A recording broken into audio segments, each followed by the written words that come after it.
Hello, everyone. Hi. Happy weekend. Happy Saturday. Happy Sunday. Welcome to Lay's Real Talk. Let's talk about the APEC Summit. It just wrapped up in South Korea. President Trump didn't stick around for APEC after a whirlwind 5-day tour across Asia. He packed up and flew home. And in today's second half, I will give you a rundown of what he accomplished during those 5 days. Now, Trump's early departure left Xi Jinping to pick up the spotlight at APEC, step in as the summit's main star, or at least that's what he thought.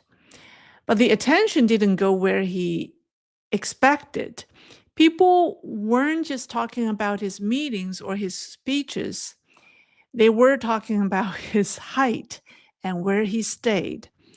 Now, remember these two photos I showed you last time? Yes, from Thursday's program. So Xi Jinping looked about 4 inches taller than before, at least from 7 years ago 8 years ago from 2017. Now, at the time, Thursday, in my Thursday's program, I said that he must be wearing platform shoes, but no men's shoes, not even platform shoes, can add 4 inches to your height. So online rumors exploded. People were asking, was this Xi Jinping's body double in South Korea? So what do you think? Some people joked maybe it wasn't Xi Jinping who grew taller. Maybe Trump shrunk. I even have people sending me emails, telling me about this. To check that, I compared 2 photos. That's Trump and Putin in 2018 and 2025. So, and guess what? Trump hasn't shrunk next to Putin. Or if he did, then Putin shrunk too.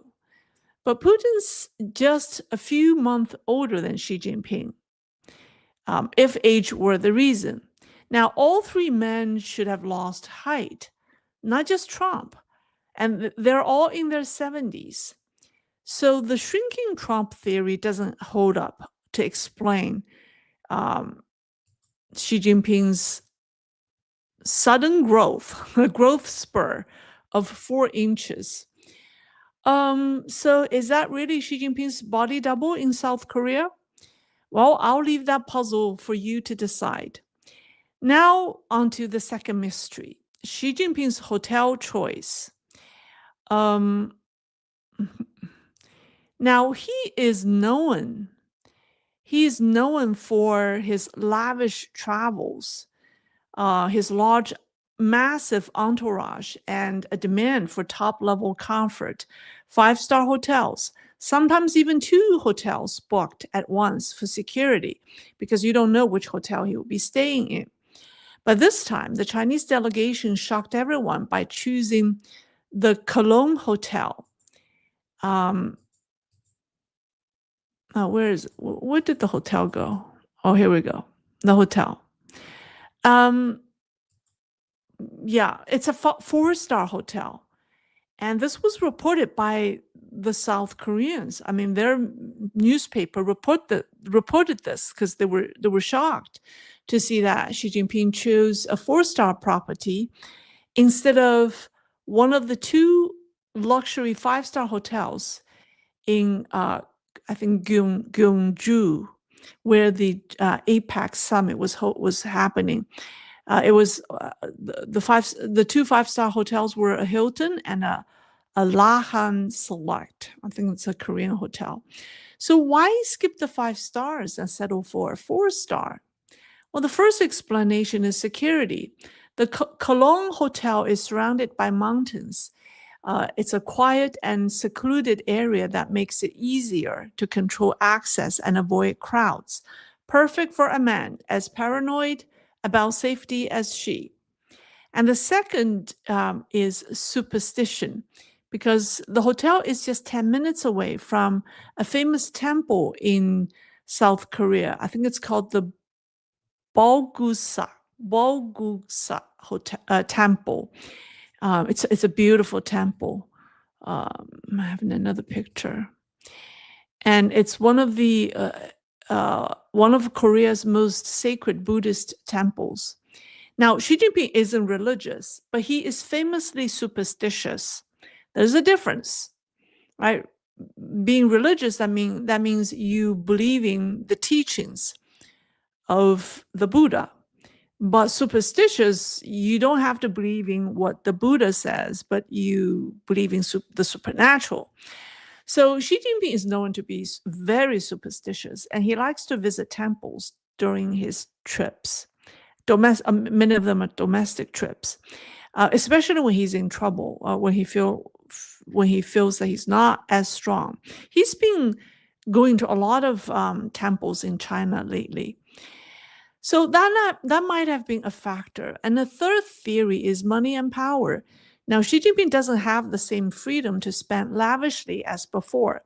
His power is weaker now, and every move he makes, even hotel expenses, is watched closely by someone above him.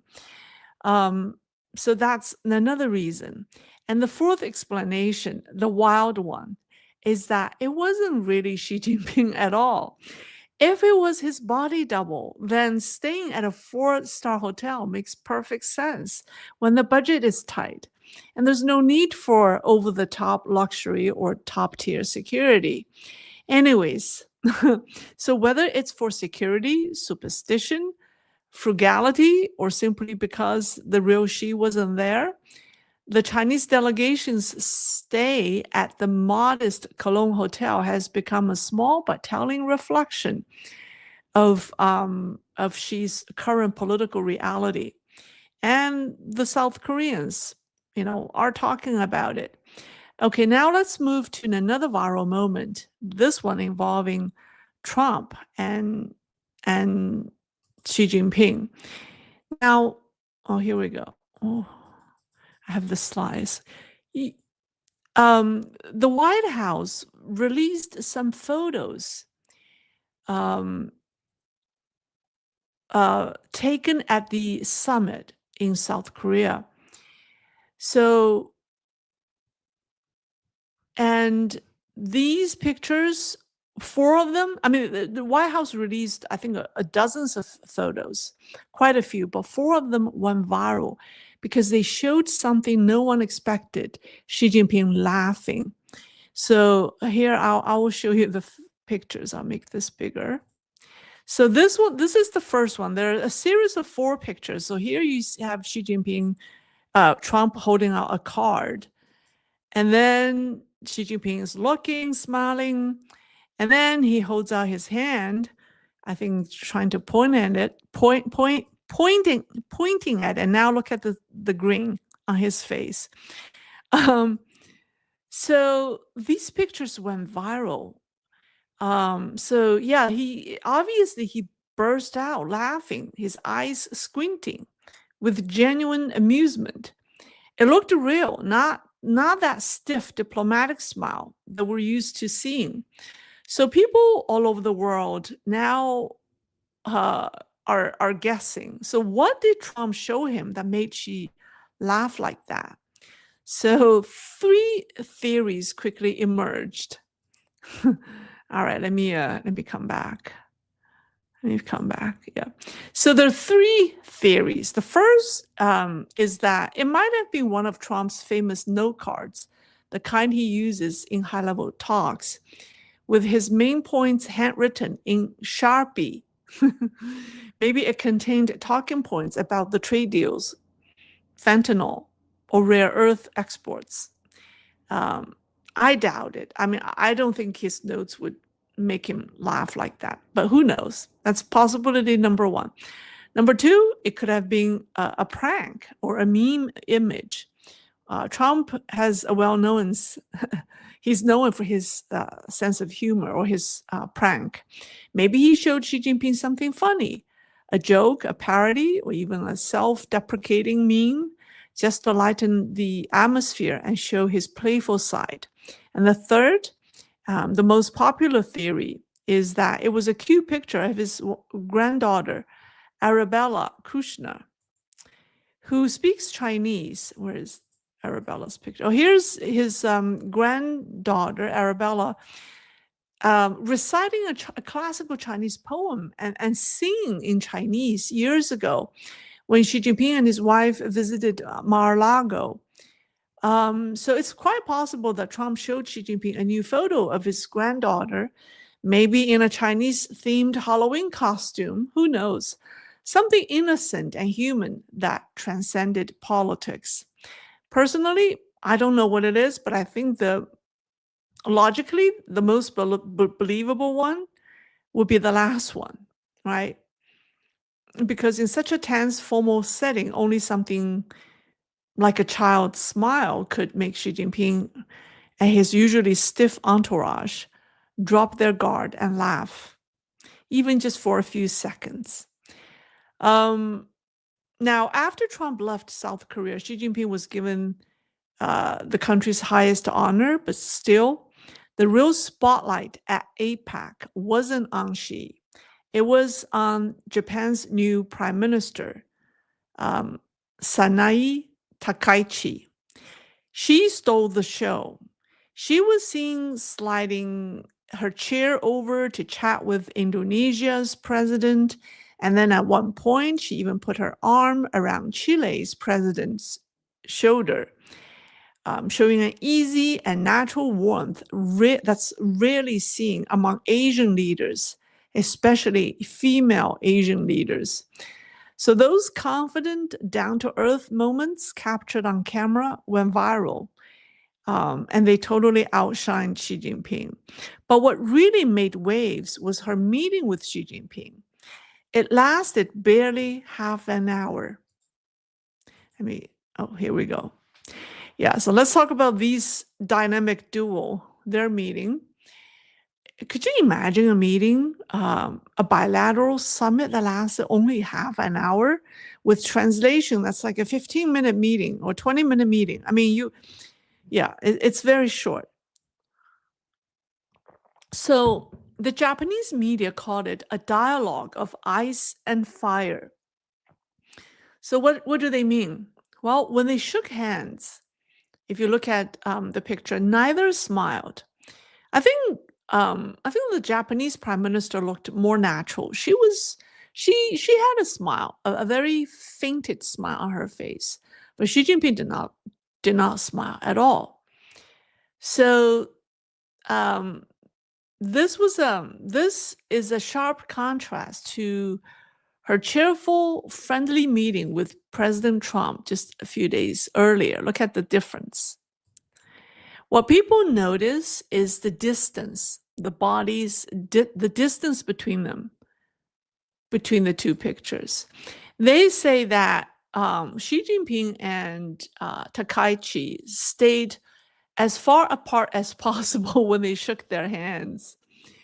For Xi Jinping, it must be an awkward moment meeting her after Beijing went out of its way trying to stop her election. Right? Xi Jinping didn't even send her a congratulatory note. So when they shook hands, they even kept a wide gap between them.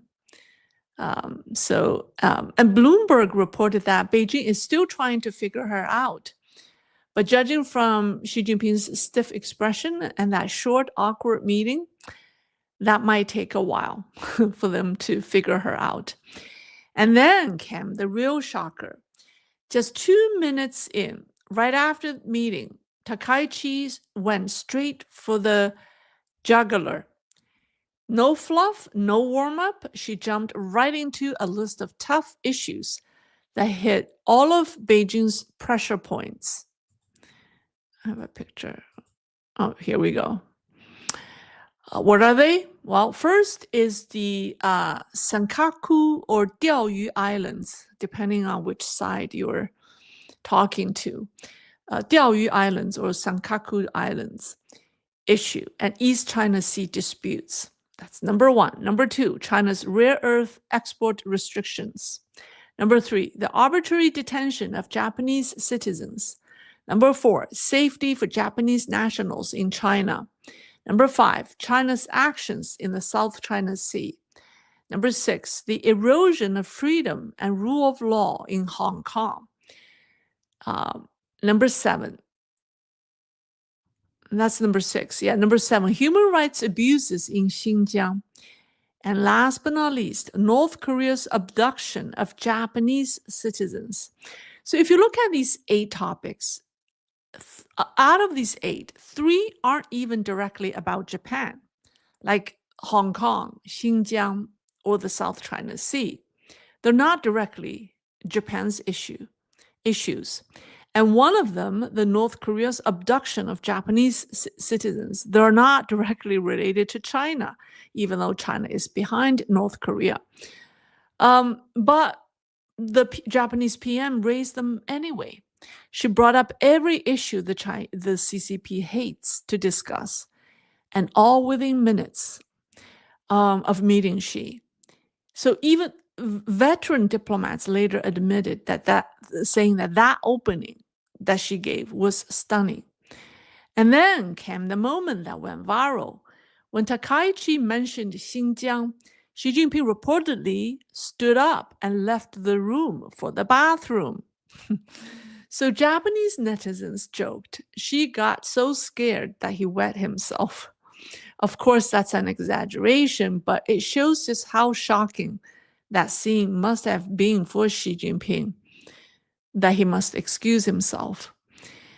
That meeting spoke volumes, even though it's very short. It showed that Japan's diplomacy toward China has changed. It's no longer polite and restrained. Now it's cool, it's calm, and it's unyielding. Afterward, Takaichi told reporters, she said, I clearly stated that peace and stability in the Taiwan Strait are essential for regional security. Taiwan. So that short meeting perfectly captured her new diplomatic style. Don't retreat, don't blur the message. And she didn't dodge conflict or soften her stance. She laid out Japan's position clearly and calmly. No smiles, no flattery, no mixed signals. By contrast, Xi Jinping looked completely off balance, other than a vague line that says, I hope China-Japan relations get back on track. He barely said anything. And even Chinese state media didn't know how to spin it. Their reports were short, bland, and full of the usual empty phrases like frank exchange of views from the two sides. So in short, the half-hour meeting didn't just show how tense China-Japan relations have become. It showed that Japan's diplomacy has changed. So under the new PM's leadership, Japan is standing firm, saying what needs to be said, and refusing to blink first. So that wraps up my summary of the APEC Summit. Next, let's look at the highlights from Trump's 5-day tour of Malaysia, Japan, and South Korea. Because at the end of that, you will see why Beijing is sleepless, or Xi Jinping is sleepless. Essentially, it's a trip that produced major new deals and made real progress in security, economic cooperation, and key supply chain partnership. So let's talk about his stop number 1, Malaysia. One of the biggest moments of the visit was the signing of the peace agreement between Cambodia and Thailand. And it's especially around there's a temple called Priya Vihir. I hope I'm pronouncing right. It's a flashpoint that had caused repeated clashes for years between the two countries. Now, Beijing has deep ties with both countries, with both Cambodia and Thailand, but couldn't stop their fighting. And the fighting flared up again in July. So Trump intervened and broke the deadlock. So Cambodia's prime minister, even sent a letter to the Nobel Peace Committee or the Nobel Committee nominating Trump for the Peace Prize. So the message was clear. America's influence in Southeast Asia still far outweighs China's. And this gave Washington a powerful opening to rebuild trust in the region. Now, traditionally, many, I want to, yeah, this is the peace deal picture. That's the famous, the temple that causes flashpoints. Yeah, I want to talk about his trip to Malaysia. Now, many Asian nations have long tried to walk a tightrope between Washington and Beijing. They fear and distrust China, yet depend on it economically. Most of them follow what's being called the dual dependence model, relying on China for trade and the US for security. That means American taxpayers effectively foot the bill for keeping the region safe so these countries can do business with China. This is something that Trump has often called unfair. So his reciprocal tariff policy changed that dynamic. It reminded Southeast Asia that the US market is essential, not just for their security, but for their economic survival. And strategically, just 10 months into his second term, Trump has already gained an upper hand against Beijing in Southeast Asia, because that's the backyard of China. And so the Trump administration has signed reciprocal trade deals with Cambodia and expanded cooperation on defense and the fight against transnational crimes,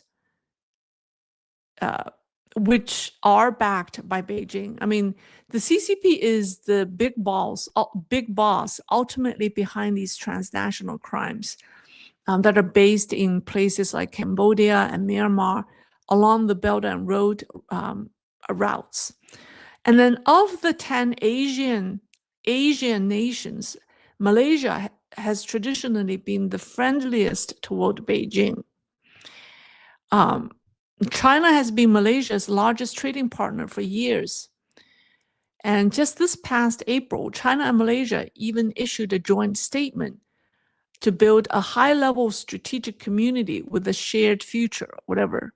I think that's Xi Jinping's community of common destiny. So some analysts in Singapore described Malaysia under the current PM as showing a strong tilt toward China while maintaining cautious cooperation with the US. But I think Trump's visit might have changed that, or the wind might have shifted or start to shift. So on the economic front, the United States and Malaysia signed a reciprocal trade agreement, and Malaysia agreed to buy large volumes of US energy, minerals, semiconductors, and high-tech products. Both sides also deepened cooperation on critical minerals, the raw materials essential for high-tech and green energy industries. So working with Malaysia helps Washington reduce reliance on China and build a more resilient global supply chain. So Trump was welcomed warmly in Kuala Lumpur, and the video of him dancing with Malaysian performers on the tarmac went viral online. At the same time, Thailand also pledged to expand defense cooperation and work with Washington. Right, Thailand is one of America's oldest allies in the region, and also the U.S. also announced new trade talk frameworks with Thailand and Vietnam. So put all together, these steps show a clear U.S. strategy: promote prosperity, ensure security, and strengthen partnerships across Southeast Asia. So that's what he accomplished in Malaysia. Now, Japan, there's a lot of press coverage on that. So it's called a golden era for the alliance. So there were two major agreements that came out of his meetings in Japan. First was the U.S.-Japan Critical Minerals Cooperation Framework. Japan, a high-tech powerhouse, depends on rare earth. while the United States wants to reduce reliance on foreign supplies, on Chinese supplies. So the two countries share the same mission. So by teaming up, the two countries can develop new sources, boost recycling. Actually, Japan had the cutting edge technology in rare earth refining. So this will be a substantial agreement on rare earth collaboration. And second one is the Golden Era Alliance Agreement. This goes far beyond defense. It covers economics, technology, and global governance. So everything looks great. I mean, this picture says it all, right? There's no question that Trump's visit to Japan reinforced the alliance as the cornerstone of America's Indo-Pacific strategy. There's no question of that. Now, what I want to talk about is his trip to South Korea, because I was most fascinated with his trip to South Korea. Why? Well, because I've been talking about I should say, power struggles between these two men. Former South Korean President Yoon Suk Yeol and the current president Lee Jae-myung. Yoon Suk Yeol is perceived as pro-West and conservative. And the current president, Lee Jae-myung, is seen as very pro-Beijing. And his fiercest critics are actually MAGA supporters in Korea. They wave MAGA flags and shout CCP out at their rallies to oppose Lee Jae-myung. And they call him China Lee. So it was fascinating to watch how President Lee interacted with President Trump. On October 29th, the two met for their second summit since Trump's return to the White House. Well, the first meeting was in Washington, D.C. And one of the most talked about moments came when Lee presented his gifts. Right? The first one was a medal, was South Korea's highest honor, the Grand Order of, it's called Maganghwa. It's a flower. It's actually it's South Korea's national flower. It's actually the Rose of Sharon. Muganghwa. That's in Korean. Normally, this medal is given to the South Korean president, the first lady, or friendly heads of state. And the Republic of China's president, Chiang Kai-shek, received it in 1966. And Trump is now the first American president ever to receive it. Lee also gave Trump a replica of the Golden Crown from a national treasure of South Korea. It's called Heavenly Horse. It's a golden crown that came from Heavenly Horse tomb. The original crown, made of over 1 kilo of gold, is one of Korea's most famous artifacts. Trump's version was gold-plated. It's a symbolic gift. Some observers saw it as a subtle jab, a nod to Trump's critics who say that he wants to be king.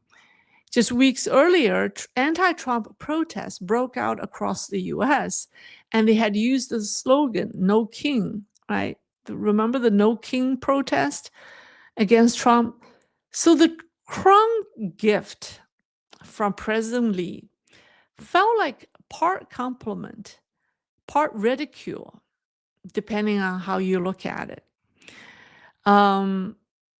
I find it interesting.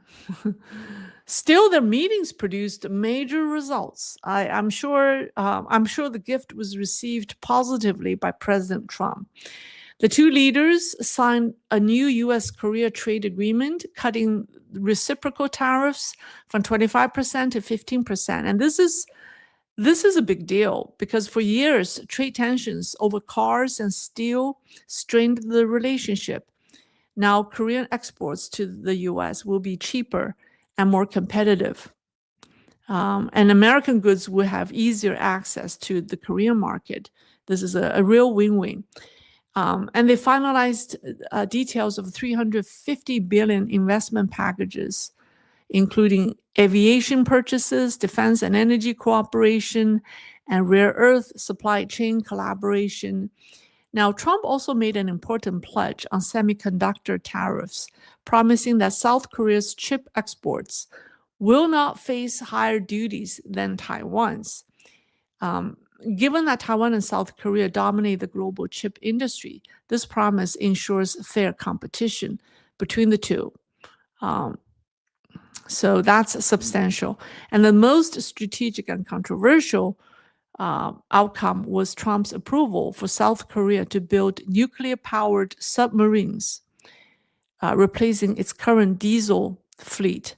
And that's historic because for decades, Washington opposed Seoul's nuclear submarine ambitions. And it shared such technology with only Britain and Australia. So Trump announced that the sub would be built in the United States at the Philadelphia Naval Shipyard, now owned by Korea's Hanwha Group, one of South Korea's largest shipbuilders. And so this Hanwha Group plans to invest $150 billion to revive American shipbuilding under the slogan, Make American Shipbuilding Great Again, or MASCA.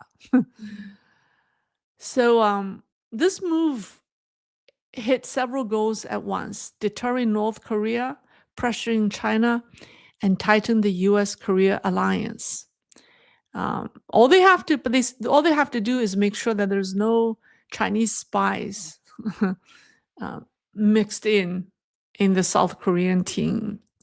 So even though Xi Jinping was the top foreign guest at APEC, his power and that of his regime is clearly fading. It's been barely 10 months since Trump returned to the White House, yet the balance of power in the Indo-Pacific is already heavily tilting toward the United States. And I think that shift is giving the CCP some serious headaches. And with that, I wrap up my talk. I think that's what I have. Do I have another slides? Oh, here we go. Yeah. All right. That's what I have. All right. All right, let me take a sip of water.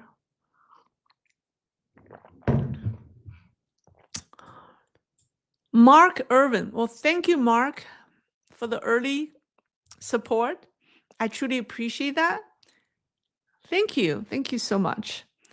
All right. I hope this is a good recap of APEC and also Trump's 5-day tour of Asia. Yeah.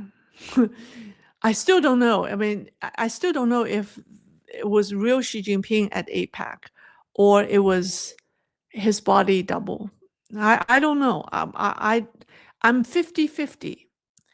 I find it hard to believe that it was a body double because it does look like him. But I also cannot explain why he's 4 inches taller because it doesn't explain. It doesn't look normal. So I don't know. You guys can tell me what you think.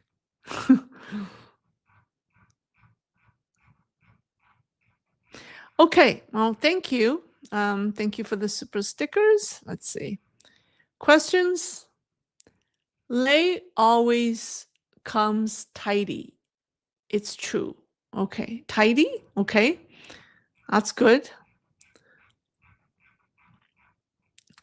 Elaine Lund, gratitude for your hard work and great channel. Well, thank you. Thank you. Gratitude for your support.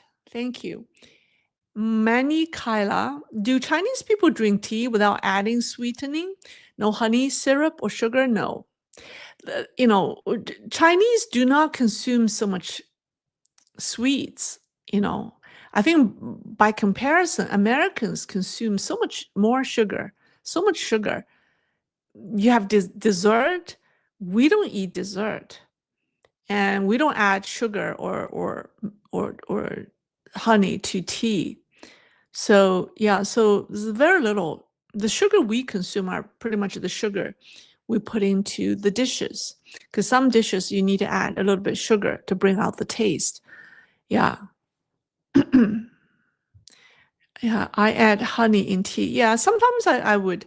When I drink my mozzarella cheese tea, milk tea, it tastes better with a little bit of honey. That will make the tea perfect. Well, thank you. Thank you for always being there. Okay, let's see. Questions, comments. Oh yeah, we have a new, I have a second moderator for my live stream, Nicole. So Nicole is a backup to Chris. So I feel like I need to have a second moderator, and Nicole is my another helper. So where's Nicole? I don't see her name.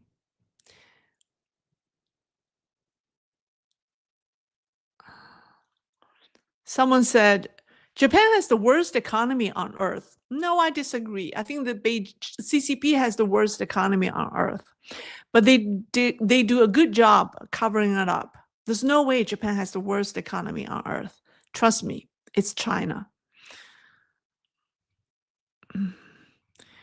All right.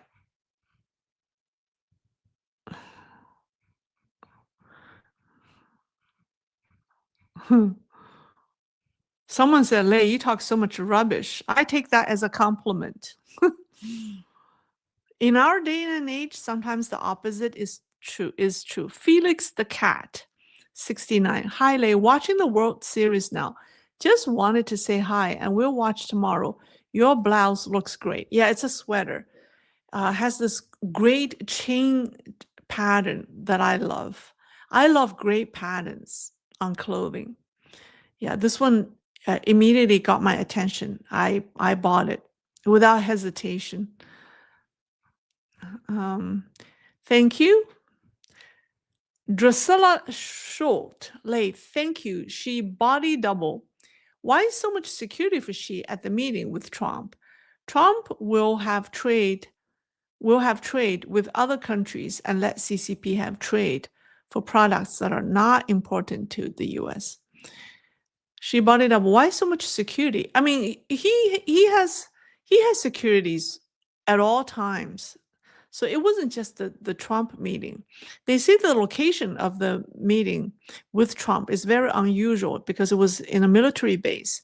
The room was very small. It's very simple.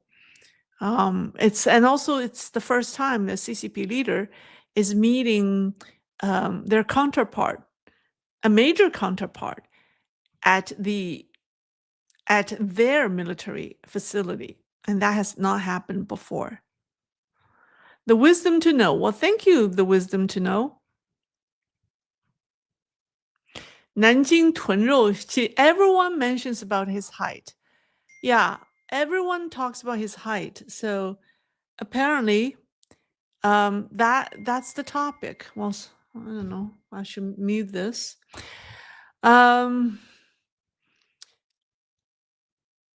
Someone said, Lei, you have some really in-depth info. I don't think the US government might not know all of this. Have they ever reached out to you as a consultant? No. I would rather do this. I mean, there are people who reach out to me, want me to work for them, or you know what? I would rather do this. And they will have to pay me a lot of money to take time away from doing this, because I think this is very meaningful. It has a wide appeal. It reaches more people. Someone, the wisdom to know, asked me, do you think Trump would fake negotiation for 2 hours? Were it a body double? Of course, but he didn't know. I mean, that's why, if you watch the clips that they release, Trump was staring at Xi Jinping, and Xi Jinping looked down at his notes, right? Trump was staring at him and was impatient sometimes. And so for those people who believe it was a body double, this was a clue. Trump was staring at him and trying to figure out if this is a body double. And they said that the amount of time that Xi Jinping was reading from his notes also supports the claim that it was his body double. Because normally Xi Jinping wouldn't use a body double when meeting with people like Donald Trump. I mean, that would be a joke, right? So, and then also they say that in the past, Xi Jinping uses notes when he talks to media or people, but he doesn't rely on notes at all times when he, talk with his counterparts or foreign dignitaries. He may read a statement or he may have notes in front of him, but he wouldn't be just reading word for word at all time. He would be, talking directly. So the fact that he was reading word for word, and some people say that they even saw some English words. They have like pinyin added to it. Some people say that they saw pinyin spelled out for fentanyl. They say Xi Jinping doesn't need that unless it's a body double, who doesn't know how to say fentanyl, like in Chinese. Not in English. Anyways, I don't know. So people who believe it's a body double, the more they look at it, the more likely. Oh, and also, someone even said that at the very end of their meeting, remember when they come out, Trump whispered something into Xi Jinping's ears, but there was no translator. There was no translator around, and Xi Jinping nodded. And they said Xi Jinping doesn't understand English. So what were Trump telling him? So they said that maybe the body double speaks English. The fact that Xi Jinping seems to understand English means that it's not him. It's a body double. I don't know. I'm not saying that I agree with this assessment, but I just find these kind of views and opinions fascinating. Yeah. Anyway, yeah. Does honey have a status in Chinese culture? Honey is usually taken with milk because they think it neutralizes the heat. Milk is considered 热, like it contributes to your body heat. But when you take milk with honey, it kind of brings the heat down. When you give milk to kids, you try to put some honey in it. And that's the belief. And cats meow. Thank you, Lei. Your channel rocks. Question: do we really believe in doubles? He definitely has body double. Xi Jinping absolutely has body double. If you watch the clip of the Xi Jinping who went to pay tribute to the deceased Vietnamese leader last July, at the end of last July, that person, I believe, is a body double because he was just rumored to suffer a major health episode at the fourth plenum. It was like 2 weeks before, and then he suddenly appeared because the Vietnamese leader passed away. So he took his entire Politburo Standing Committee to the Vietnamese embassy to pay tribute. And there was CCTV coverage, and he even left a words of condolence in the notebook. I studied the handwriting of that man. Compare that with Xi Jinping's own handwriting. They're not from the same person. This person did a great job imitating Xi Jinping's signature. But the inner quality, because when you write Chinese characters, your inner qualities come out. Do you write it fluidly or do you write it very rigidly? When you imitate, you tend to write very rigidly because you want to control you putting so much control in your hand to write it. Because you want to imitate someone. But if you write it just from your own mind or from, without any control, without thinking too much, you write very fluidly. The words come out, rounded, very fluid. So obviously it was not him, but the imitation is very close, but it's not the same person. So he, and then later we did confirm that he went through a minimally invasive surgery in his head because part of his head was shaved. So he does have a body double. All right. Berserker. Is it more noticeable that China has a lot more influence in USA backyard, in South America, and the United States has more influence in China's backyard, like most of the Asian countries? I think the US is catching up. I think the United States is catching up. It shouldn't be. China should not have more influence in South America than the US has in Southeast Asia. Because Central America or South America culturally is more aligned with the United States, or historically, right? Traditionally, it's more aligned. So if that's the case, it's not right. So I do not believe. At one point that may be the case, but I think the United States has realized the problems and they're catching up. So right now, I think now the U.S. has more, or if you add up America's control in South America and its influence in Southeast Asia, and then when you compare that to China's influence in those two parts of the world, I think that the United States is ahead. That's my view. But years ago, that may not be the case. All right. Junior Dan. I heard it's good time to invest in U.S. soy market. Thank you for news, updates, thoughts on the meetings. Xi has no choice after the plenum to grin and bear the handshakes with those he despises. Really? Well, is it a good time to invest in U.S. soy markets? Part of the reason why China placed large orders of U.S. soybeans is because China suffered poor harvest this year, like peanuts, corn, and other things, 高粱. I don't know what you say 高粱 in English. And soybeans, China had poor harvest this year. So they're forced to import now. That's the reason. So yeah, maybe investing in the US soy market is a good thing. But I'm not giving out investment advices here. But thank you for the super sticker. All right. Okay. Someone said, Trump is falling. What do you mean falling? The man is unstoppable. The man doesn't sleep. I don't know.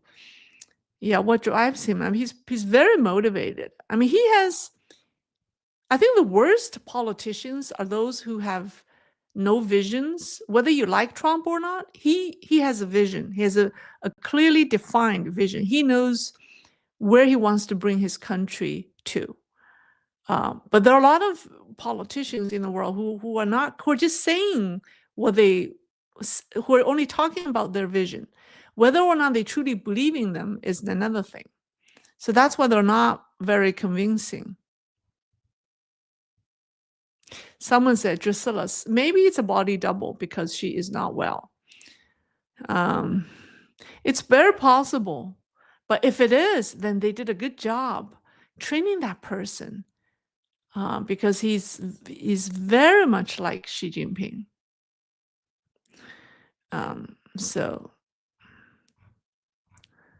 All right, Manny Kaila, what happened in North Korea when Chinese Prime Minister was humiliated by Kim Jong-un? I heard Chinese netizens became angry because of it. Yeah, the Chinese Prime Minister was humiliated by Kim Jong-un, very much so, because when Kim was receiving the Vietnamese leader, he was very warm and enthusiastic, and then Li Qiang stood right beside them, looking like a school pupil.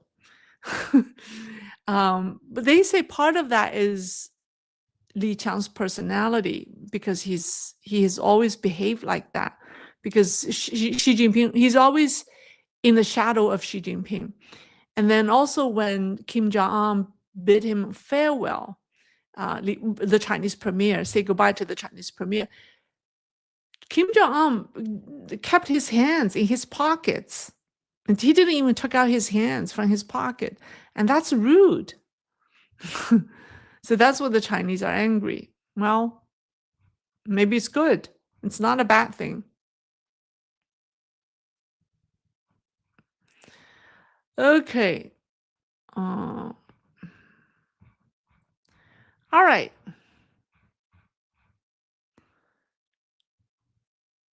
Okay, she must speak English because in 1985, she visited the US and stayed with, yeah.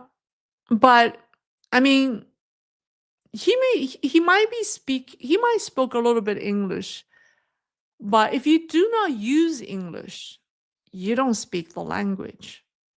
That's the thing. Do you think Xi Jinping uses his language skill, uses English? First of all, I don't think he spoke much English in 1985. Second of all, I think he might have forgot. I mean, he might be, conversational in 1985, but now I don't think he, I mean, for very simple words, I'm sure he gets it. So it all depends on what Trump told him at the end.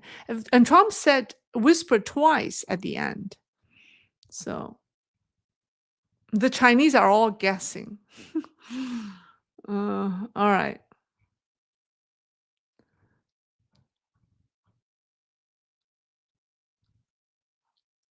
Someone said when you learn Netflix foreign, when you learn enough of a language to a certain level, you don't forget by having I think you still need to practice it. I did such a good job learning French in college that I impressed my French professor so much that he said he would give me an A plus if the school had an A plus system, but we didn't. He was surprised that a Chinese could learn French so well as a second foreign language. But I forgot most of it now. I cannot speak French. I mean, I remember some simple words, but if somebody starts speaking French to me now, I would be lost, completely lost. So anyways, just because I never used it, All right. You understand some words, just very bare minimum. Yeah. Okay, that's all for tonight. Enjoy the rest of your weekend, and I'll be back next week. Stay well. Okay, bye.